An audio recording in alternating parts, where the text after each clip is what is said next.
MSTV meeting tabiribsing bu ahanba maktada nomaitin kuli soina town October loina khurumjari ngasigi maruiba pauda North East State ta ahanba oiba Regional Institute of Medical Sciences RIMS ta Optical Biometer IOL Master 700 ngasi launch tawkre Ising isang na sokalaba kaksing Bisnupura madi Imphal West District ki mafam sing da pang wising na pon at na yangsin kray. Media guidelines for LGBTIQA+ reporting hiram da nomugiba sensitization program pang tokre.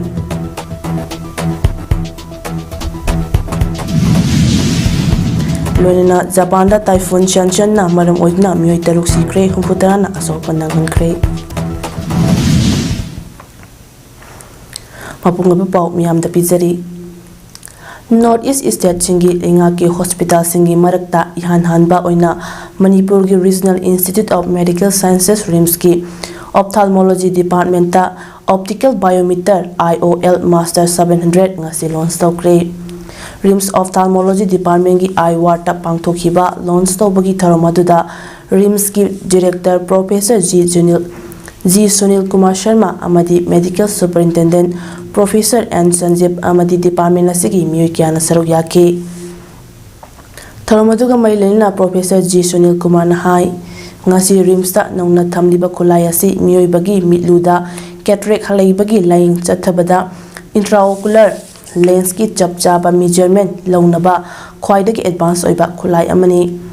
khulai asna intraocular lens ki measurement chapchana lobagi mathakta Supnagi second ni pumanga da result pi bangamba sisu khulai asigi apapa point amani masina khudaki oiba anaba singda sijanabada hena khudongchaba ama oiragani masigi su mathakta mioiba amana chahi humpu henjilaklaba matamda mitki oiba anaba si adumak narakbagi jangwang leiribasna asiguma khulai ama RIMS ta hapchinduna miyamgi kanaba pigadoribasigi khalubada harauba fawi amaromda RIMS asi Central Institute ama oina phangliba facility sing asiga punchinduna yengbada cataract ke layeng chathabada sel khwaidagi changduna surgery pangthokpa institute ama oigani masina Manipur khakta natna yumlonariba state chingdagi leita lairaba taraba anaba kaya mapung phana layeng bangamlagani haina mahangna makha taki That is what we want to do, not only on the state, but I will talk about the neighboring states also, as we are an institute for the country. I once again thank the organizers, especially the head of department, all the residents, all the faculties of ophthalmology for organizing such a great event, which is going to have a big impact on the patient care. Thank you. Thank you. Private Hospital da Chief Minister Haksel ki tingbang CMHT matam kharaki oina chatnadanaba cabinet mifam na ayaba pikre haina IPR Minister Dr. Shapam Ranjan na fongdorakli wapamasi ngasi ayuki pung 13 dagi ani fawba Chief Minister N. Biren na chair lawdna CM Secretary ta fongkiba cabinet mifam da puthoki balis agenda kulhumdoi yauna tongan ba Andis agenda singi matangda lamfel sana kaithel da leiba IPR Minister gi yumda pangthokiba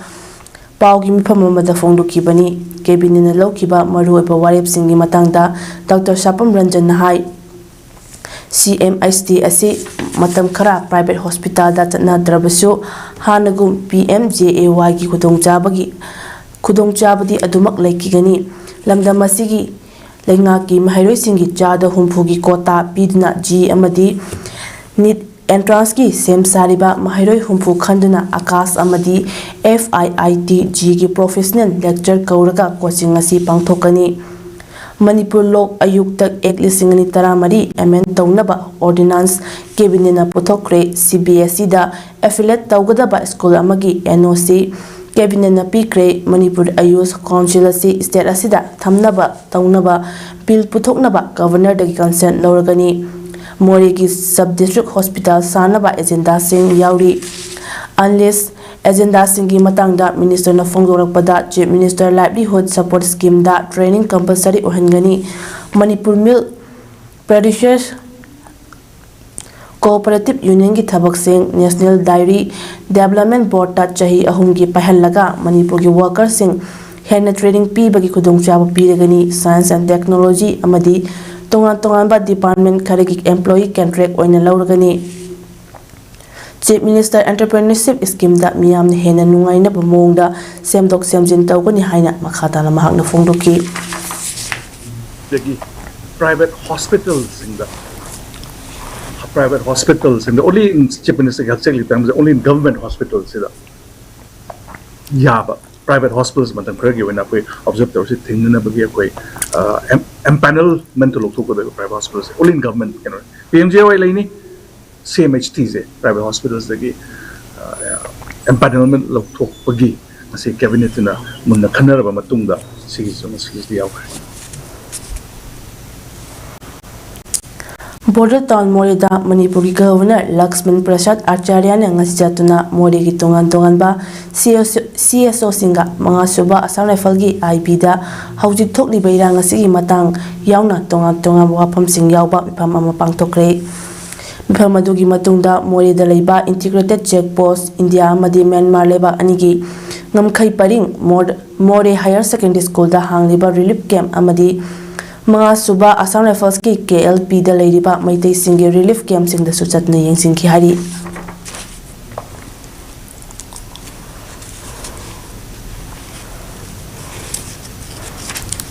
Manipuri lona Assam ki district marida associate official language oirakhi baki nungai ba madi Assam sarkar bo thagat pa phongdok pa oina bike rally chat kre Maifanas sinlang tuna chat ki ba bike rally asi paila pul da leiba Maifagi study center da gelam thara batungda Shribar ning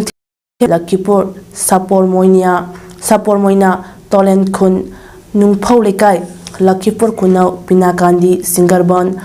amadi Laikon na chingba khungang kaya satlaba matungda Labok Kamranga Farga Joypur da loishin ki rally asida miyam na haraw ba phongdok laduna Assam Sarkar Jindabad Himanta Biswa Sharma Jindabad Kaushik Rai Jindabad Haibina Chingba Kholau Laurga Chatki Lakipur Police ki team amana rally ase bungak senduna pobiki aroibada rally asiga marilena Thangjam Brojen President Maifa amadi Seram Herajet Chief Advisor Maifan rally asida sarugyakiba miyambo thagat phongdoki Manipur Loan nasibo Associate Official Loan ama oina ba khonabada Thawai Hakchang Yang na honabi kiba CSO Singh Lup Singh amadi Assam Sarkar Cabinet Minister Singh Assam ke CM Dr. Himanta Biswa Sharma amadi Lakipur ke MLA Sri Kaushik Rai busu Maifa ki maikai daki thagat pa phongdoki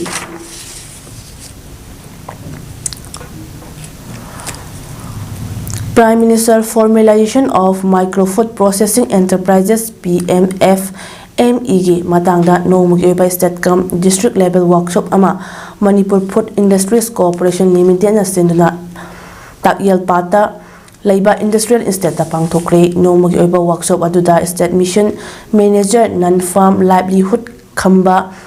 Ronglo amadi MFI CL ki Vice Chairman P Somojit na atoiba mitung nansing oina sawyaki Thamadu Kamailen na State Nodal Agency ki nongmai kapam pamhibana phongdorakpada Prime Minister Formalization of Micro-Food Processing Enterprises Scheme asi India Government amadi State Government anigi marakta component kharada share tawduna food processing gi thabak tawriba beneficiary singda kudongchab pibe scheme amani scheme asida yawriba subsidy asi center amadi state na 90:10 की ratio दा 35% दा subsidy पीबे scheme money लोनने scheme असना food processing के थबक तौरिबा beneficiary सिंगदा लेंगा की माइकेदगी अमदी state nodal agency की माइकेदगी करी खुदोंग चाबसिंग फंगलिबगे हाइबदुगी मतंगदा पांगथोकपा workshop अमनी हाइना सुफोंगदुकी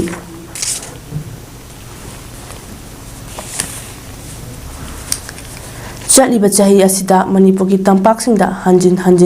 ising ichauk thokliba asida Bishnupur Kakching Imphal West ki maphamsingda pawmisingna koina chatna yengsilubada ngayokpa amadi lau uba lofam kaya isingna thumjinna leramba thengnari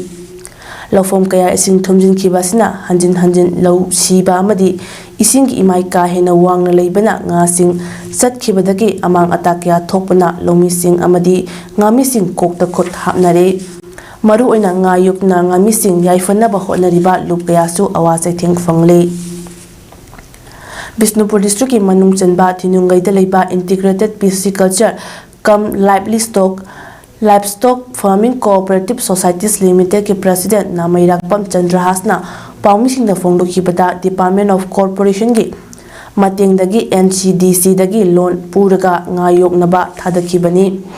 ngasi yolaga loan singadaba du ngasi pathoktuna loina chatkhrabanina karamna loan singani haina awaba polum puri aduna NCDC na ngami singi loan asi kokpiyo hairi थाजबनी ngagi farm थाजबसिदा इसिंग इसाउनो अगप फंगना 1 2 3 times साउखिबना इसिंग पाथोखिदरा ngaambत लेत्रे मसि मरि लेनब अथॉरिटी ना हारिबा सिगुम्बा पॉलिसी करी दौरगा कमाई तौरगा ngami सिंगसिगी अवाना तारबा ngami सिंगसिगी करी development पाखत पिगदगी हाइबदु खनबिरगा मसि तौबियो हाइना हाइजरी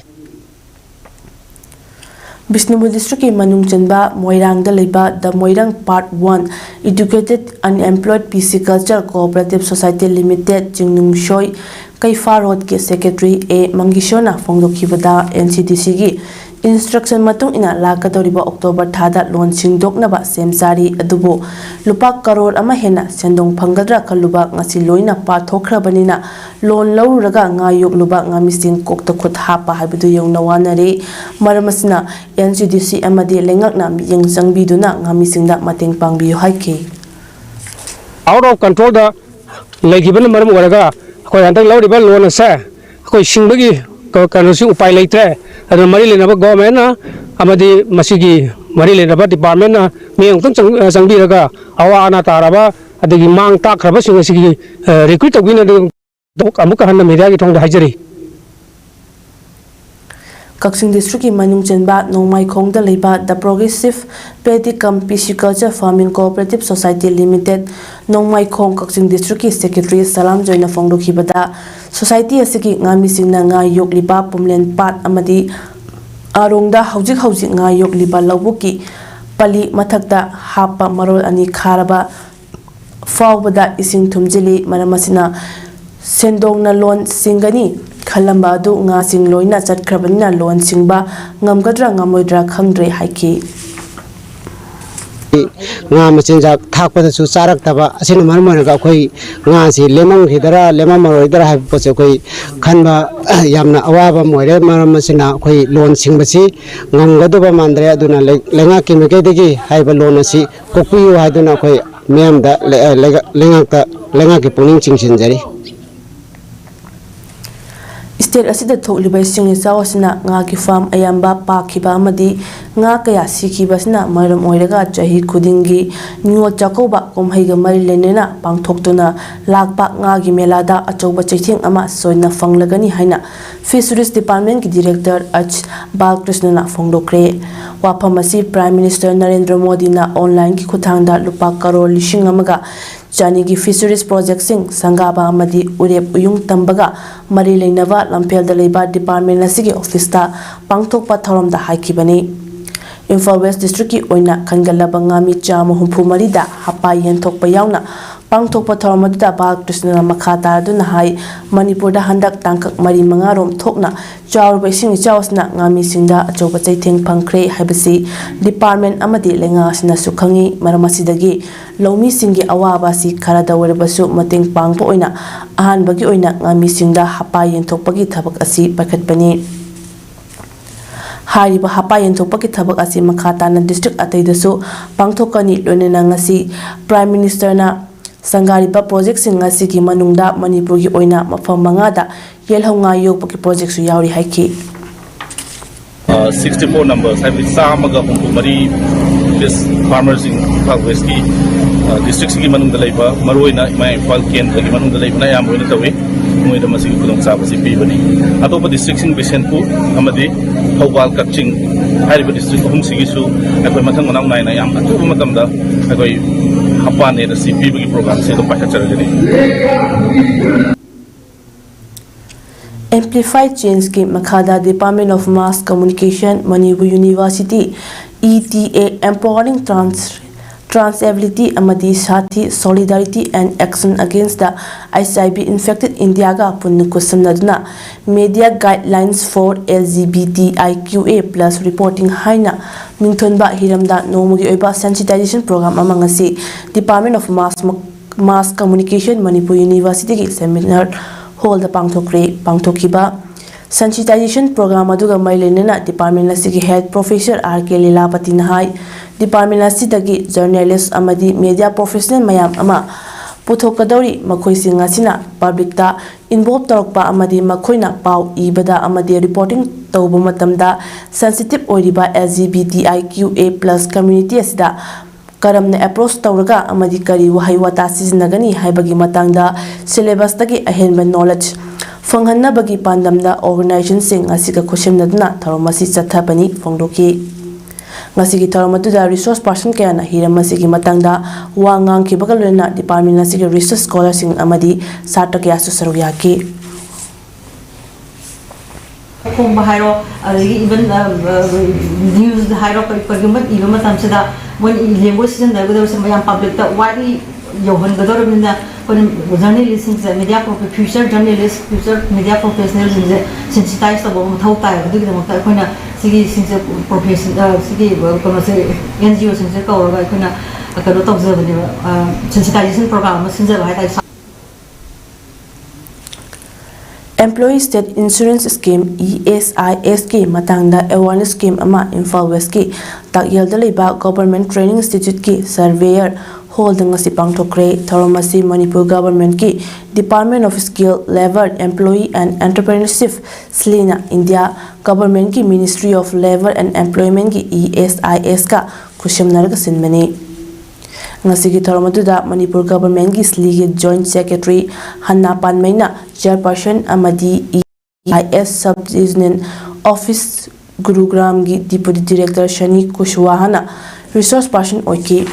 awareness camp asi employer amasung employee singda ESIS scheme gim kanabasing khanghanabagi damak pangthokpani haina resource person oikiba Sani Kushwahana fongdoki mahakna high scheme asna lamda masida leiba sin missing hakshel amadi social security pinanabagi amadi masiga mari lenaba infrastructure sing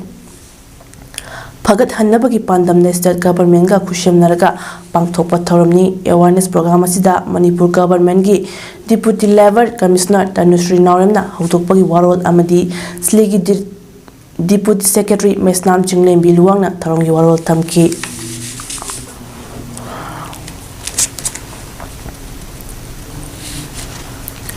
awana tarabasingi marup sing AATM koba lupki office ngasi lamlai kendra ki MLA KH Ibomchana sangakre hauba marak laurembam lekaida pangthokiba AATM ki office sangabagi tarumaduda lamlai kendra ki MLA KH Ibomcha Singh amadi RK Taruni Devi Adaksha Imphal West District na athoiba mitunglen amadi tarumapu oina saruyaki Tharamaduga mailena MLA KH Ibomchana hai ekhoi khudingmak leibak pu nungsiba amadi leibaki dama khanfam thokpa du khanba amamam oipham thoi ekhoi ki ithau amadi dai tagalonina ima leibaki damak ekhoina kari topom thoiba haibadu khangna thabak pangthok labadi ramda masi sakhat pangam gani fongdoki ana koina ima leibaki damak kari topom thoke haisi koi khangba aduruga loinana koi tawhom thokpa duty do pangthoaba adoitadi soidana koi ima leibak si sakhatpa leba soidana oigani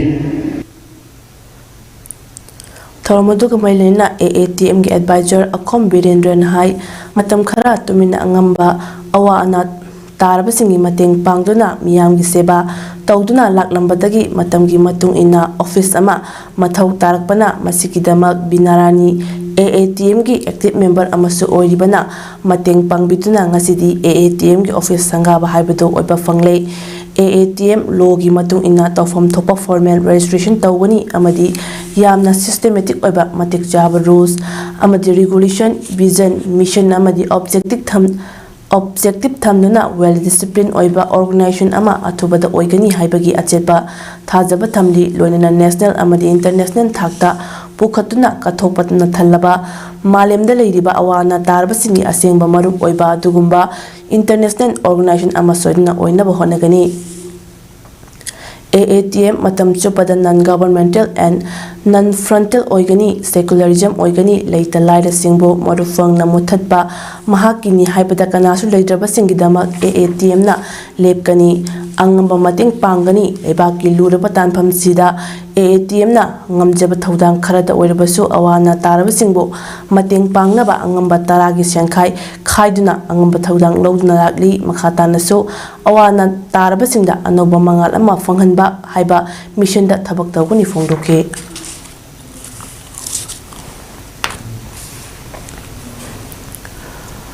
Oinam Municipal Council ki manungchana Oinam Ward number 9 dagi Oinam Ingocha amadi Oinam Renuna miyam ki khudor oina semjinduna Oinam Usha Khangdabida leiba Oinam Public Hall longno maikhum hanglupagi thorom ama Oinam Public Hall Management Committee na sinduna Oinam Usha Khangdabida ngasi pangthokre thoromaduda Oinam Municipal Council ki chairperson N Chanahanbi PHMC Oinam ki advisor sing O Ibomcha G Danesor Government of Manipur PWD Department ki retired Chief Engineer Y Joy Kumar 33 AR ki Post Commander Major Nikhil Bisnoy Oinana Donor O Ingocha amadi O Renuna athiba mithun oina saru yake Tharungi saruk amo oina All Manipur Volleyball Association ki veteran amadi oina Volleyball Association ki veteran ki oiba volleyball friendly match amasu sanaki Thoramaduga mailenana retired Chief Engineer Y Joy Kumar na khunayasigi chawkhatpada nupi singbu manaba milyeng yengduna nupi nupa thak manna chatminnaba chawkhat thawrangda chap manana thodang yaminaba maru oi haike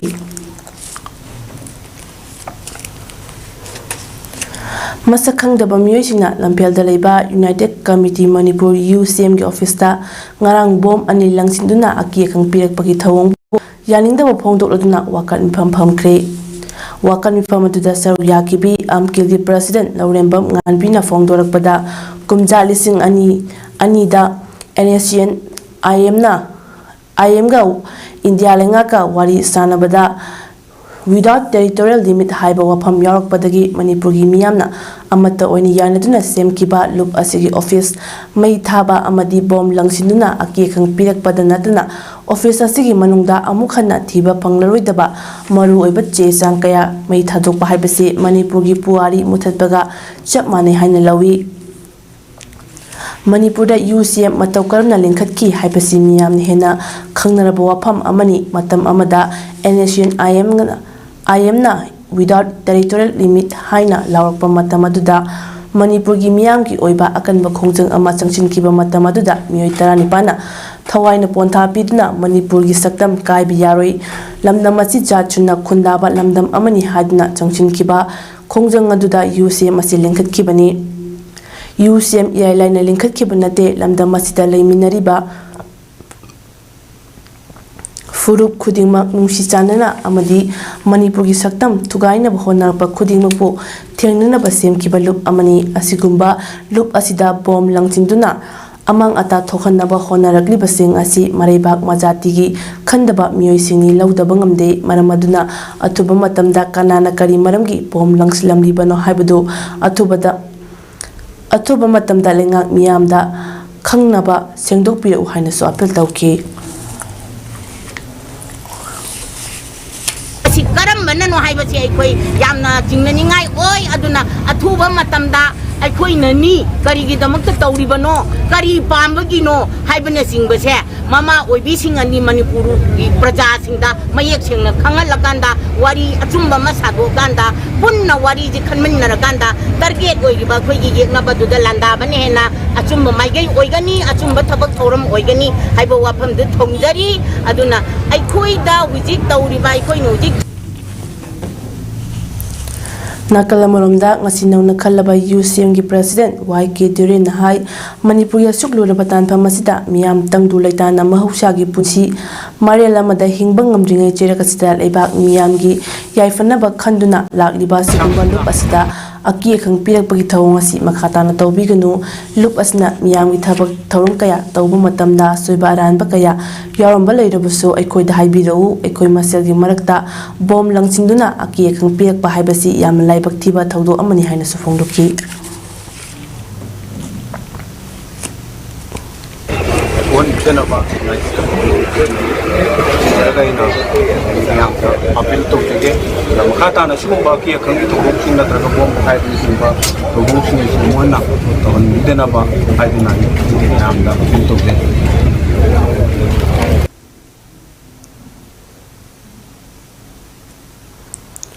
All Manipur United Club Organization Amukogi meeting Makada Imphal East District United Club Organization Idukon Lakliba Tha September Gitang Kunmanga da State Level Open Patriotic Song Competition Ama Kurai Ningthobung Lekai da Liba Event Thau Ibudau Puriba Community Hall da Pangthok Lagani High State Level Open Patriotic Song Competition asiki entry form September tang dagi Kwakaitel Akham Lekai da Liba Amukogi office dagi ayupung 12 dagi numidang wainam pung 3 fawda phangbigani form pisinbagi aroiba matamna September tang 19 gi numidang wainam pung 3 faw oigani State Level Open Patriotic Song Competition asida saruk yagadaba singi marakta finalist kun khanbagi screening audition na September 12 gi ayuk pung 12 makhai dagi amukogi office ta pangthokani final na September 15 gi ayuk pung 12 dagi Kurai Ningthobung Lekai da Leiba Puriba Community Hall da pangthokani competition asigi ahanba ani shuba amasung ahum shuba tabada mathangsina lupa lising 15 lising 10 amadi lupa lising 3 kalonna mari subadagi 10 shuba position fawda tarak pasingda lupa lising ani ki consolation prize to certificate kalona kushinagani haina Imphal East District United Club Organization gi president gi Gerald Amana hari Mamang chahi June gitang tarukta khulnga pachat khibadagi thiba khangna leirakiba ningthau khongdagi Pukhrambam Abinash Singh Mesna Malemnganba amadi Gurumayung Boni Sharma Pangong una mahochinna poloi khraba matong makoi ahomgi manungda ma oiba Mesna Malemnganbagi chahigi kumon phiroi ningthau khong ward number 12 da leiba Sri Gopinath Mandir ngasi pangthokre Laikhidraba Hongi Misi ki mayokta semkiba JAC against the brutal killing of Mesna Malemnganba Gurumayum Boni Sharma and Pukhrambam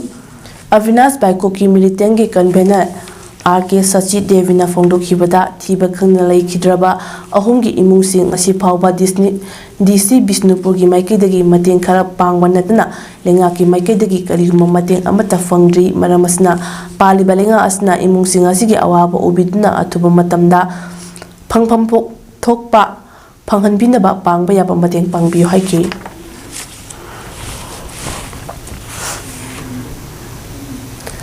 Uripok nupi apun maluki mapalak suba mapokumon tharongal marilena kongba nongthombam lekai da leiba senior citizens all as home da nongmada changdaba yadraba chana thaknaba phirol na chingba madi sel gi oiba mateng pangkhre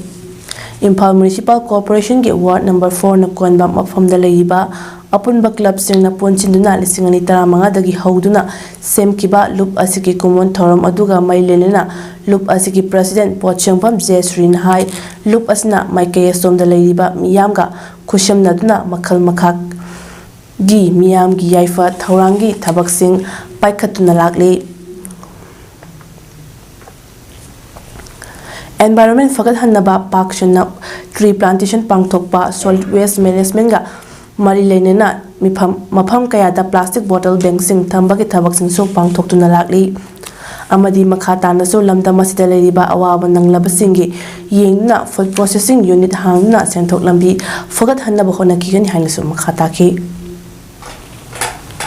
Leibak sida awana taraba nupi sing asigi development wakta nalna saruk yajaba mateng pangjaba sigi wakhalonda khoi gi lupse lingkhachakibani lupsina sahi mapan chupna work tawjarapasida yamna masak thokna khoina kaino tawba thabak mayam ama tawjakhre adubu लेबाकी ओइबा issue मैम अमा लाकपदगी लेबाक हेना लुयेना अखोय खंजरगा उरिपो खक्तगी नतबिदा मनपुरदा लेबा नुपिसिंगसी अवाना तारपा मतमदा मतेंग पांगबा हारो वखलोनसिदा अखोयना लुपकी खोंग थबक थौर मैम अमसी अखोय कथजरी नाकल अमरमदा senior citizens old age home असिकी सेक्रेटरी जनंबम जॉयचंद्रना हाइकिबदा होम असी लिंखतपा मतम अदुदा यामना वाना लेकाय लेकाय चतुना कना लेजद्रबा हसिंग असिबो सेननजरपादना ngасidi mai pakna mafam asida mioi kunmanga thambang ngamle matam amada mafam asida mioi ama natraga ani leiba natana leibinaba leiramde hauchuti miramgi mitopna tawbamong amada changchilakpasina maram oiraka ngasidi tonganba mafamsingda all as home linkhatpagi chang hengalakli malamaduna inkalakliba haujiki mirona bab tabigadabadi yumna leiriba mama mapa adu chahi yamsilaklaba matamda angang oshilakpani haujiki miro singna karoidabadi nakoishu nongmadi ahal oirakloi hainingai leite maramaduna nakoina ngasi mai pakpa punsi amada lebliba adu nakoina koibu pokpadagi hauraga chaungnabu phawbada kadaida kari soikigadagi haidna senaduna awaba ama phawba yawna semlakkiba adunani maramaduna ahal oiraba singbu ningtina thamba mathau tai amadi mafam asida leiriba kana lejidraba ahal sing asibu makoina mafam asida leirakpadagi hauduna makoigi aroiba mathau mangam pangthokpadasu homasna achauba thodang lauduna lakli haina mahak hataki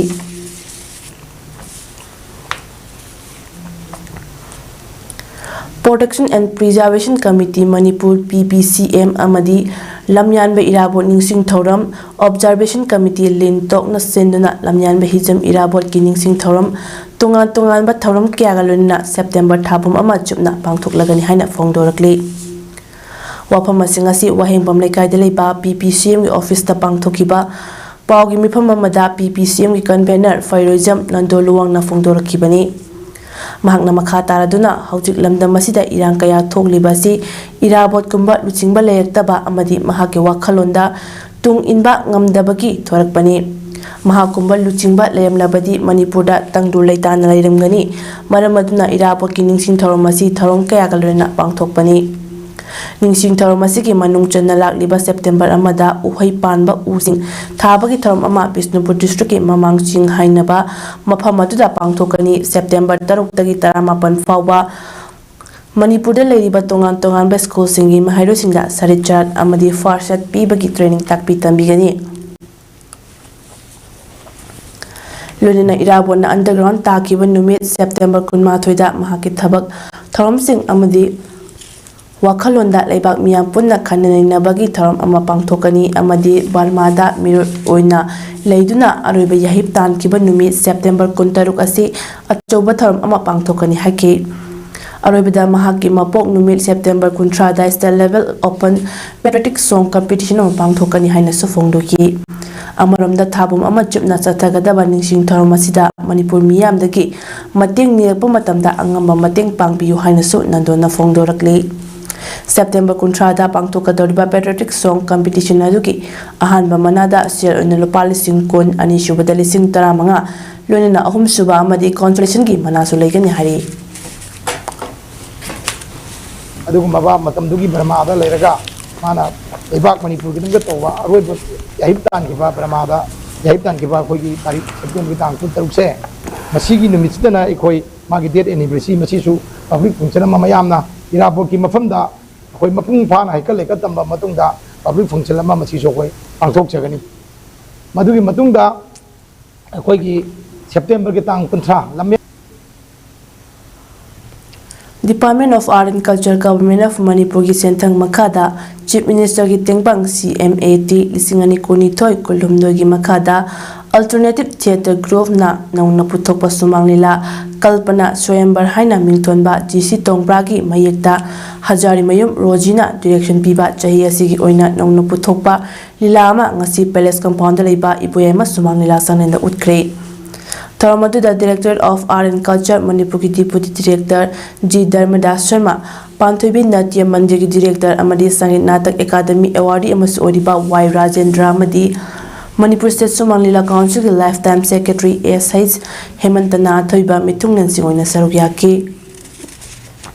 Thormaduga Mailena, Director of Art and Culture ki Deputy Director G Dharmadas na hai auditorium asi ayingasha control toba yaba mongda oja hemantana semgat piu CMAT asi akaknaba matam thamdana tapna shellaga grant pithabani sangit natak kidi matam chana tahawdrabadi grant asi phangoidabana maramna athuba matamda tawhona basinba tangai fade Manipurdadi dance toba matamda dance toba mayamda atopa art form singi artist lakpa yu ude art form asi loina interlink tobanina amaga mateng pangnasi aikoi masen khanaraga Manipur art form mayam preserve tawraga malem sinba tungna fida thamna bahonasi DC Tongbrana ibiramba kalpana soyambarasi director na public ta karama maungda miyamda kari piri haibudu yemina siana sufongdoki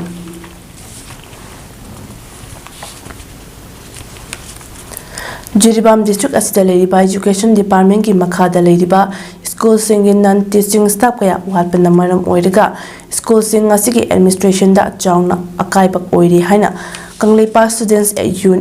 union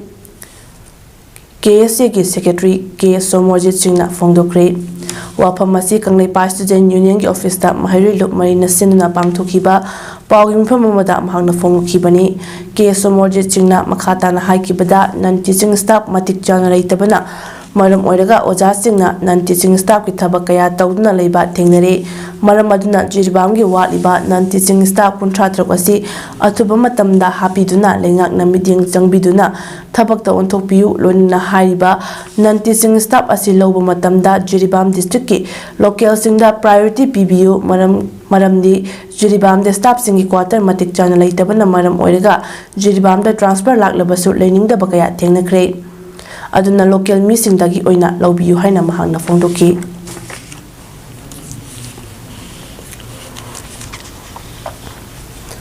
Thasi ki chechat kolhumnoidagi Assam Tripura amadi Meghalaya da khundariba maite ichilinaw singi khongoliba chatliba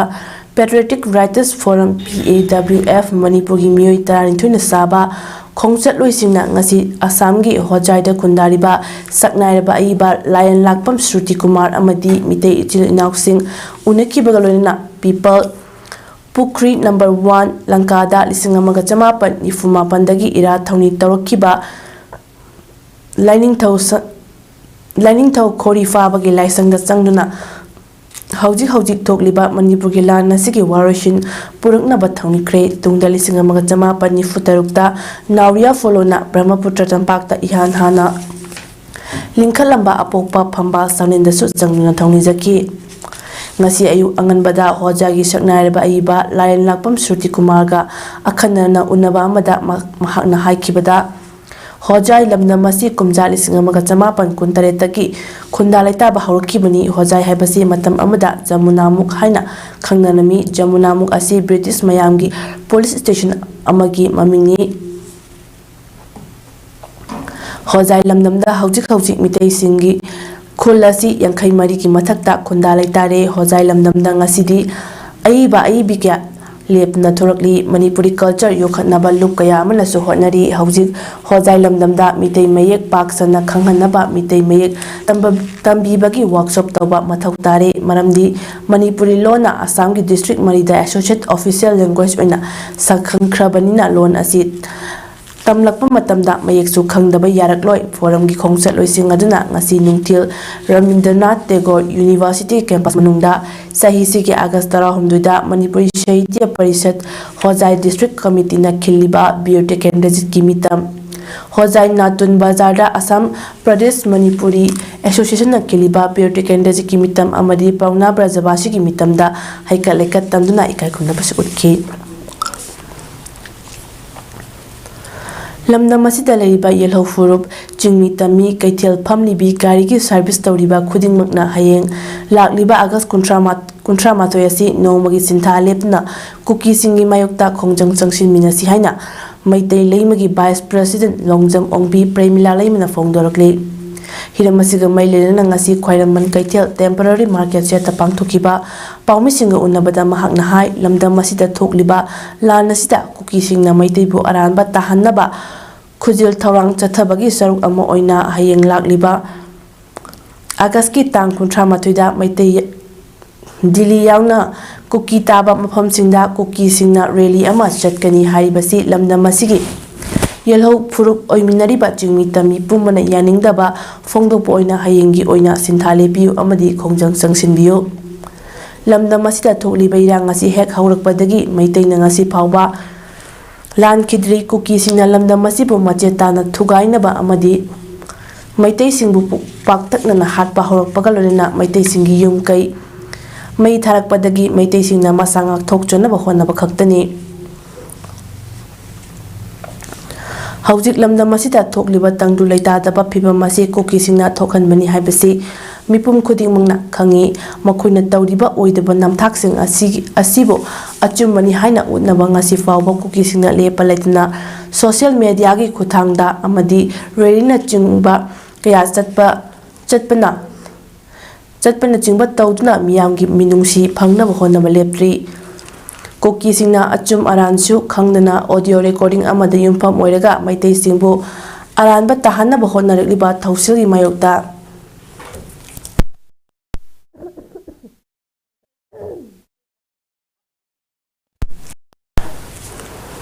aikhoi punna lepminaba mathau tai Hayengi Sinthale Pagi Kongjangda Mito Kuki Singdagi ST status Lauthokadabani Yelho Puruk Oiriba Maitaida ST status Pigadabani Manipur Ngamkai Kai Biaroi Manipur Ngapigani Koki terrorist ka Chatnariba Shu Kudakta Lauthu Haiba Kolak Lauminasi Lamdamasida Lariba CSO Mairapai B Club Kaitel Pamli Bi Imasing Amadi Passenger Service Tauriba Singna Hayengi Sinthale Pagi Kongjang Asida Saukat Piu Fongdoki Ahing ke awari ba ima ibel ke abhamung na tumba phangdana leirai ba se maitai koi chokla lande maitai sing ni masali ngaktok jaba hamtani khunngali ba chai chu khuding mak sumare aduna heng lekai kalab sangstan kari kara line gi passenger khuding mak manipur lai ba khuding mak na saruk yam minaraga protect to minase Jirbam district asigi manung channa leiba Borobekra Gram Panchayat ki GRS oiba MD Hassan Chaudhry Tasiki Tang Kuntareta transfer order ama thokibana maram oiraga ngarang tang kumapan Chagose Numita GPS gi job card beneficiary singda mate singi oiba emergency meeting amasung job card application gi anoba signature tawgadabani haina oidaba pau pishelaga job card holder singbo khomjalaga GRS ki job card singi thabak su tawna GRS ki oiba MD Hassan Chaudhry ki transfer order state tawdradi matung makhatana job card ki thabak amata la oi haina media da phongdo khanki lonena job card beneficiary chamanga hena national mobile monitoring system NMMS kap khide aduna maram oiraga GPC gi manung channa leba job card beneficiary chamanga hena absent oiki adugi daita khuding mak logduna riba kangpuna logodabani matung manau sigumba thodok chatharabadi Jila Parishad Chairman amasung member singna tanaraga logtuna riba kangbudugi matakta logi oiba matik chaba dandi pigani haina warep laukre haina ngase Borobekra GB Chairman P Jitendra Singna phongdorakre makhatana Jitendra na haikibada ngarang mioi kharna logtuna raga job card beneficiary singi absent chet khiba khangnarakpadagi beneficiary sing sauraga Jila Parishad amasung Chairman da wakatpa lakpadagi job card ki mioi sing aduda sigumba thodok matung amuk hana thokhaloi amasung mara leiba mate sindokani haibadagi khoisau narba job card ki mioi sing masa gi yumda hanake ngasi Chatrapur Riverside Plantation da thabak suba beneficiary sing lakhi adubu ngarang absent chatpagi beneficiary singna nungaitaba phongdoknarakpadagi Kudakta GB Chairman amasung member singna chatlaga beneficiary singda saudna themki hainasu Jitendra na phongdoki ngasi ki pawgi mpham aduda Borobekra Circle GP Chamol Kumar Bose Chairman B Jitendra Singh amadi ward member sing su saru yaki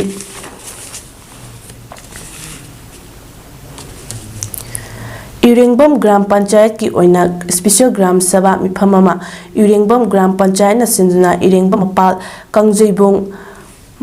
community hoda ngasi pangthokre tharomduda oina mesigi MLA Urengbom Nalini Urengbom High School ki retail headmistress Ngangom Rashini Urengbom Gram Panchayat Administrative Committee ki chairperson Urengbom Gopen Urengbom Gram Panchayat ki Panchayat Secretary Thoksom Bedar GRS KSS Bikram, IT Manager Thongbam Asni Kumarna Athubi Mithungyan Singoina Saruk Yaki.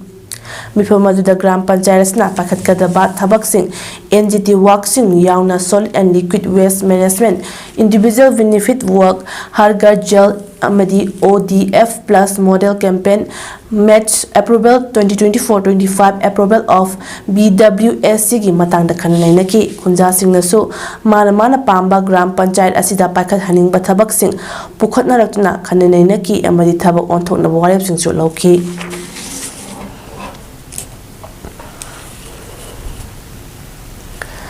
Typhoon Shanchangi Kongjel Khar Tapthakrabasu Nong Tabagi Changdi Hantatri Japan Yofam Kiada Nongkan Jubana Maram Oidna landslide Tokli Amasung Transport Kudong Chadaba Tokali Nongli Nungsit Asi Chahi Taragi Manungda Yamna Kanba Madi Kudong Tininga Oiba Ama Oina Kyusu Itata Kan Homjilakna Amangata Kya Tokan Kre Ngarang Pungda Kilometer Chani Yankani To Yang Nasitki Adum Oinama Ngasidi Masiki Kongjel Kilometer Jamani Panda Hantaki Hari Nongli Nusiki Taudukta Miyoi Taruk Sikre Government Wangangloi Yoshi Masa Hayashina Haikibada Miyoi Amasu Sikre Haibagi Report Lai Adum Oinama Nongli Nusiki Pibamda Kupne Yingsili Atopa Miyoi Ani Su Sirambaya Tajanari Aduga Miyoi Ani Kaksu Thiba Kangri Miyoi Humputara Hena Aso Pandangkre Building Chani Hena Mangtakre Hari Dr. Rape and Murder Ka Marilena Chief Minister Mamata Banerjee Bo From Thadok Naba West Bengal BJP ki Women Wing na protest Taukre BJP leaders Singi Manungda Loket Chatterjee Amasung Agnimitra Paul Yauna State Women's Commission da Chatna Nupiki Mayuk da Chataba Crime Singi Action Lokati Hadna Thong Lona Bahonaki BJP MLA Agnimitra Paul na Haikibada Mamata Banerjee na Haikiba Wangang Adu International Oi Asigumba Wangang Singdi Wangang Basidi UAPA gi Makada case ama register Taugadabani Amaromda West Bengal CM Banerjee na rape amasung murder gumba Sachiraba crime Chathariba Singbo stringent Central legislation amasung punishment pinanaba demand tauduna PM Modi da chithi ikre hai Arjikar Medical College amadi hospital da sikibagi maramda Kolkata da rally mathang chathaki Ruling Trinamool Congress amasung opposition BJP na protest mathang taunaba sem sari civil society kya nasu lambida concert chatnaribani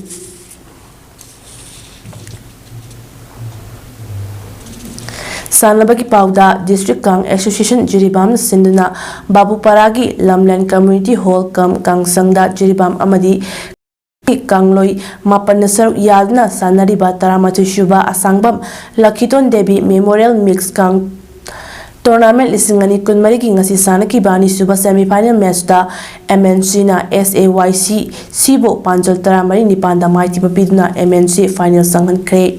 Lautliba September ki tang amada MNC ga LECB ga final match sanagani Arabida Maluba Pau Amuhana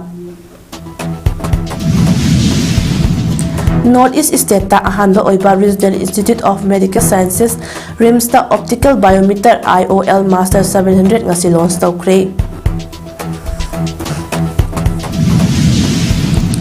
Ising Ichang na Sokalaba, Kaksing Bisnupur Amadi Imphal West District ki mafam singda paumising na koil nisatu na yangsin kre.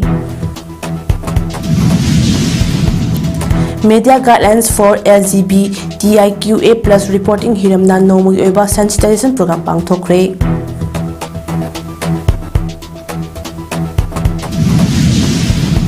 Loinana Japan da typhoon Sansan na maram oiduna miyoi taruk sikre humputara na asopan nanghan kre. Ngasigdi imes paudam pizaba matang sa lotion jari meeting tabi di pasimpu amuka na kurumjari.